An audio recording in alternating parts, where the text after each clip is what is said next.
किसी ने बड़े कमाल की बात कही है कि जिस परिवेश में आप रहोगे वैसे ही आप बनोगे। नमस्कार दोस्तों, मेरा नाम है अमन प्रजापति और एक छोटी सी कहानी।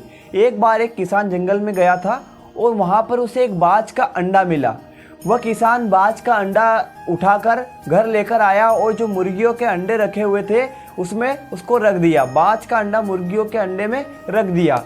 अब जब मुर्गी थी तो वो अपने अंडे के साथ साथ उस बाज के अंडे को भी सेकने लगी और थोड़े समय के पश्चात मुर्गियों के अंडे में से चूजे निकले और बाज के अंडे में से एक बाज बाहर आया। जब बाज बाहर आया तो उसने देखा कि बहुत सारे ये चूजे घूम रहे, तो वह भी जो बाज था वह भी उन चूजों की तरह ही व्यवहार करने लगा। वह उन चूजों की तरह ही चलता था, उन चूजों की तरह ही उड़ता था और जब भी वह उड़ने का प्रयास करता था तो वह उतना ही उड़ता था जितने कि बाकी उसके भाई उड़ रहे हैं। बाकी उनके जो चूजे हैं उससे भी मात्रा में उड़ते हैं। तो वो जैसे ही उड़ता और फिर थोड़े ऊपर जाकर फिर नीचे आ जाता। वो सोचने लगा कि मैं इससे ऊपर नहीं उड़ सकता हूँ और वो अपने भाइयों को देखकर हमेशा उसी प्रकार से व्यवहार करता था, उसी प्रकार से चलता था, उसी प्रकार से उड़ता था, थोड़ा उड़ता था और उसी प्रकार से अपना जीवन जी रहा था। एक बार उसने बाहर निकल कर देखा तो एक आकाश में बहुत ही ऊंचाई पर एक पक्षी उड़ रहा है। तो उसके मन में एक जिज्ञासा हुई कि आखिर जाना जाए कि इस पक्षी का नाम क्या है।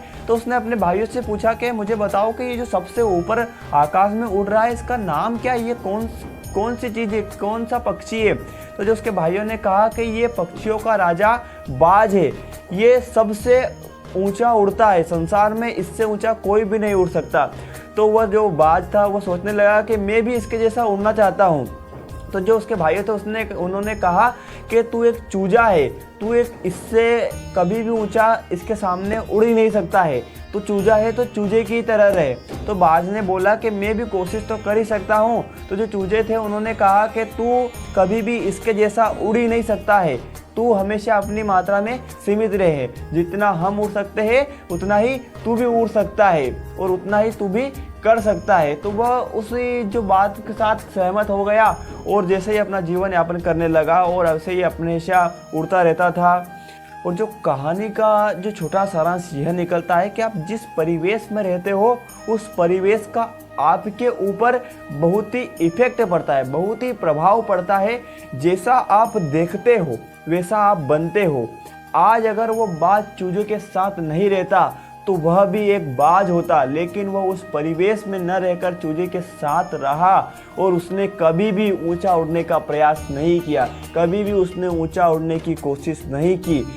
तो जो मैं आपको कहना चाहता हूँ कि आप जिस परिवेश में रहते हो उस परिवेश को छोड़कर बाहर निकलो। जब आप अपने आप को पहचानोगे तो आप जीवन में कुछ न कुछ जरूर कर सकते हो, आप बहुत कुछ कर सकते हो। आपके अंदर जो भगवान ने जो शक्ति दी है, भगवान ने जो आपके अंदर असीमितताएं दी है, जो आप करने के लिए आपको जो भगवान ने बनाया है वह जानो और वह करने का प्रयास करो। जब भी आप अपने लिए कुछ करना चाहते हो तब आप जरूर कुछ न कुछ कर सकते हो। सिर्फ एक के ऊपर ही डिपेंड करता है, वह है कोशिश। और जब जब इंसान ने कोशिश की है तब तब वह जरूर कामयाब हुआ है, चाहे वह किसी भी फील्ड में क्यों ना हो। जब भी आप कुछ करने का ठान लेते हो और जब भी आप उसे करने के लिए पूरी जी जान, पूरी लगन, मेहनत से उस कार्य को करते हो तब आप उस मुकाम को हासिल कर सकते हो। तो मेरे दोस्तों, जब भी आप कुछ ऐसा अलग करने का सोचो, हमेशा एक न एक सोच बनाकर रखो और हमेशा कोशिश करते रहना चाहिए। कि कहते हैं ना कि नन्ही चींटी दाना लेकर चढ़ती है, चढ़ती दीवारों पर 100 बार फिसलती है। मन का विश्वास रगों में साहस भरता है, चढ़कर गिरना, गिरकर चढ़ना न खरता है। आखिर उसकी मेहनत बेकार नहीं होती, कोशिश करने वालों की कभी हार नहीं होती।